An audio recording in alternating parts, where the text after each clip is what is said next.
Beaucoup de chrétiens disent aujourd'hui « Il faut prier pour le monde ». Et ils ont raison. Mais une question demeure. Quelle prière Dieu attend-il vraiment de nous ?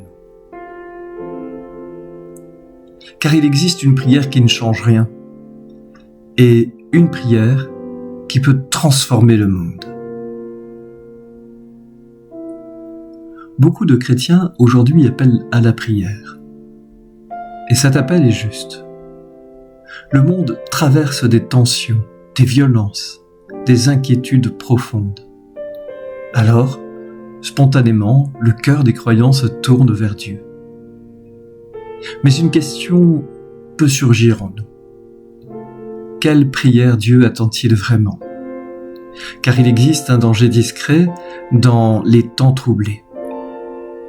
La prière peut parfois devenir une réaction d'émotion.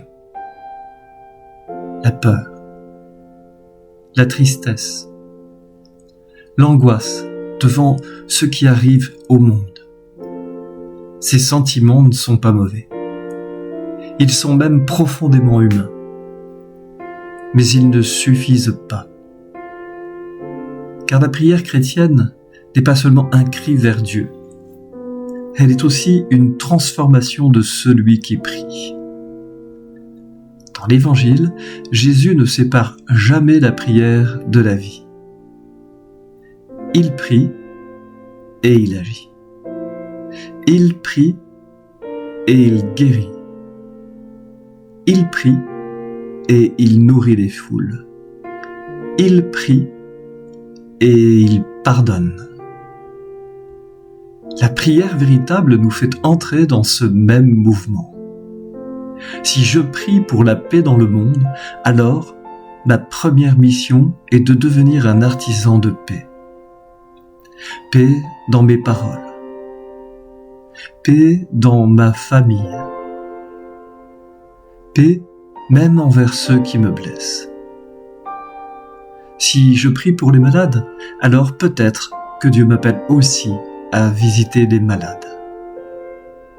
Si je prie pour ceux qui souffrent de solitude, alors peut-être que ma présence peut devenir une réponse à cette prière. Si je prie pour que les pauvres ne manquent de rien, alors peut-être que mes mains sont appelées à partager le pain. La prière ne remplace pas l'amour. Elle ouvre le cœur pour que l'amour devienne possible.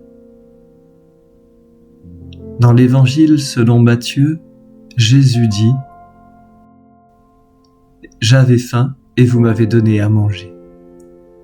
J'étais malade et vous m'avez visité. » Ici, la prière prend chair dans les actes les plus simples. Peut-être que la prière la plus profonde n'est pas seulement celle que nous prononçons. Peut-être que la prière la plus profonde est celle que nous devenons. Lorsque notre cœur apprend à pardonner, lorsque notre présence console, lorsque nos gestes apportent un peu de lumière dans la vie de quelqu'un, alors notre vie elle-même devient prière. Une prière silencieuse, une prière vivante, une prière qui ressemble au soleil. Le soleil n'essaye pas d'aimer, il rayonne. Et peut-être que Dieu attend simplement cela de nous, que notre prière devienne lumière pour le monde. Amen.